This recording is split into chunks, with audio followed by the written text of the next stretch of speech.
El asesinato de Martin Luther King. A finales de marzo de 1968, Martin Luther King se desplazó a Memphis, Tennessee, para apoyar a los basureros negros locales que estaban en huelga desde el 12 de marzo con el objeto de obtener una mejora salarial y un mejor trato. A los afroamericanos se les pagaba $1.70 por hora, pero no se les abonaba cuando no podían trabajar por razones climatológicas, al contrario de lo que se hacía con los trabajadores blancos. Como consecuencia de las protestas pacíficas, estalló una oleada de violencia contra ellas que degeneró en el asesinato de un joven afroamericano. El 3 de abril, en el Mason Temple Church of God in Christ, Martin Luther King hizo el discurso profético, "I bebe en the mountain top, he estado en la cima de la montaña", ante un auditorio eufórico. No es verdaderamente importante lo que ahora ocurre.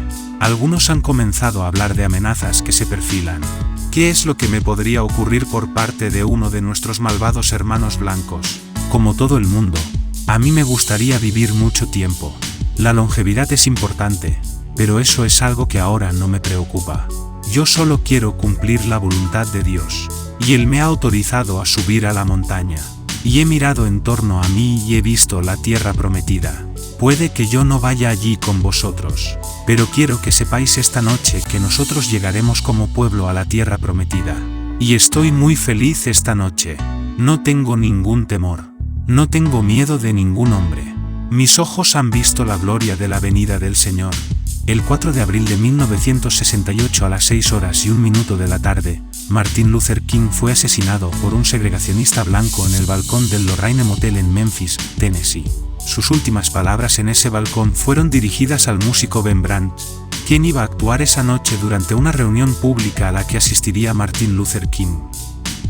Ben, prepárate para tocar Precious Lord, Take My Hand, Señor, toma mi mano, en la reunión de esta noche. Tócala de la manera más hermosa. Sus amigos, que estaban dentro de la habitación, al oír los disparos corrieron hacia el balcón donde encontraron a Martin Luther King con una bala en la garganta. Se le declaró muerto a las 7:05 en el St. Joseph's Hospital. El asesinato provocó una oleada de motines raciales en 60 ciudades de los Estados Unidos, 125 en total, que provocaron numerosas muertes y obligaron a la intervención de la Guardia Nacional. 5 días más tarde, el presidente Johnson decretó un día de luto nacional, el primero por un afroamericano, en honor de Martin Luther King.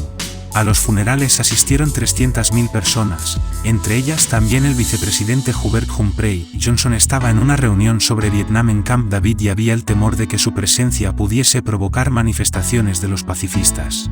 Motines de cólera estallaron en más de 100 ciudades, provocando 46 víctimas. A petición de su viuda, Martin Luther hizo su propia oración fúnebre con su último sermón, Dram Major, grabado en la Ebenezer Baptist Church. En este sermón, pedía que en sus funerales no se hiciese mención alguna de sus premios, sino que se dijese que él había intentado alimentar a los hambrientos, vestir a los desnudos, ser justo sobre el asunto de Vietnam, amar y servir a la humanidad. A petición suya, su amiga Mahalia Jackson cantó su himno favorito, Take My Hand, Precious Lord. Tras el asesinato, la ciudad de Memphis negoció el fin de la huelga de una manera favorable a los basureros. Según el biógrafo Taylor Branch, la autopsia de King reveló que, aunque solo tenía 39 años, su corazón parecía el de un hombre de 60, mostrando físicamente el efecto del estrés de 13 años en el movimiento de los derechos civiles. Entre 1957 y 1968, King había recorrido más de 9,6 millones de kilómetros, hablado en público más de 2.500 veces, arrestado por la policía más de 20 y había sido agredido físicamente al menos en 4 ocasiones. 2 meses después de la muerte de Martin Luther King, James Earl Ray, un evadido, fue capturado en el aeropuerto de Londres Heathrow cuando intentaba salir del Reino Unido con un falso pasaporte canadiense a nombre de Ramon George Snack. Ray fue extraditado rápidamente a Tennessee y acusado de la muerte de Martin Luther King, reconoció el asesinato el 10 de marzo de 1969 y se retractó 3 días después. Aconsejado por su abogado Percy Foreman, Ray se declaró culpable con el fin de evitar la pena de muerte. Fue condenado a 99 años de prisión. Ray despidió a su abogado, diciendo que los culpables de la muerte había sido un tal Raúl y su hermano Johnny, a los que había conocido en Montreal, Canadá. Dijo, además, que él no había disparado personalmente contra King, aunque podía ser parcialmente responsable sin saberlo, sugiriendo una pista acerca de una posible conspiración. Pasó luego el resto de su vida intentando en vano que se le anulase su condena y que se reabriese el proceso. El 10 de junio de 1977, poco después de haber prestado declaración ante una comisión del Congreso sobre el crimen en la que insistió en que no había matado a Martin Luther, se evadió con otros 6 condenados de la cárcel de Brasky Mountain, en Tennessee. Fue detenido el 13 de junio y devuelto a prisión. En 1997, Dexter Scott King, el hijo de Martin Luther King, se entrevistó con Ray y apoyó públicamente los esfuerzos de Ray para conseguir un nuevo juicio. En 1999, un año después de la muerte de Ray, Coretta Scott King, viuda de Martin Luther y también dirigente de los derechos civiles, y el resto de la familia King, ganaron un proceso civil contra Lloyd Jowers, propietario de un restaurante no lejos del motel, y otros conspiradores. En diciembre de 1993, Jowers había aparecido en Prime Time Live de ABC News y había revelado detalles de una conspiración que implicaba a la mafia y al gobierno para asesinar a Martin Luther.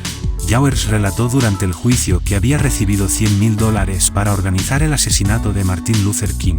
El jurado de 6 negros y 6 blancos declaró a Jowers culpable y mencionó que agentes federales habían estado implicados en el complot para el asesinato. William F. Pepper, antiguo abogado de Ray, representó a la familia de King durante el proceso y presentó 70 testigos. Al finalizar el proceso, la familia King había llegado a la conclusión de que Ray no había tenido nada que ver con el asesinato. En 2000, el Departamento de Justicia de los Estados Unidos terminó una investigación sobre las revelaciones de Jowers, pero no encontró ninguna prueba que pudiese demostrar una conspiración. El informe de la investigación recomendó que no hubiese ninguna nueva investigación en tanto que no se presentasen nuevas pruebas fiables.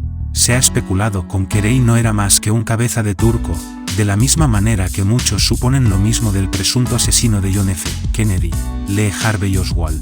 Las pruebas que aducen los partidarios de esta teoría son: la confesión de Ray fue obtenida bajo presión, y fue amenazado con la pena de muerte. Ray era un pequeño atracador y ladrón, y no tenía ningún antecedente judicial en el que hubiese sido acusado de crimen violento causado con arma. 2 exámenes balísticos realizados sobre el arma del crimen, una Remington Gamemaster, nunca llegaron a probar que Ray hubiese sido el asesino o que esta arma hubiese sido realmente el arma del crimen.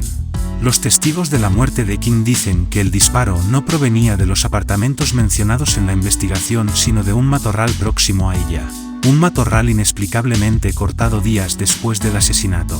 El 6 de abril de 2002, el New York Times informó de que un pastor, el reverendo Ronald Denton Wilson, había declarado que era su padre Henry Clay Wilson quien había asesinado a Martin Luther King, y no James Earl Ray.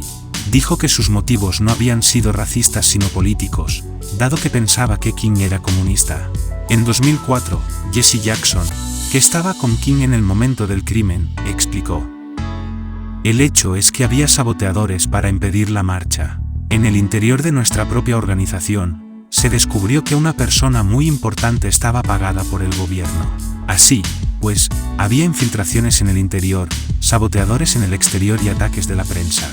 Yo nunca creeré que James Earl Ray tenía el motivo, el dinero y la movilidad para haberlo hecho él mismo. Nuestro gobierno estuvo muy implicado en preparar el terreno y pienso que también el camino para la huida de James Earl Ray.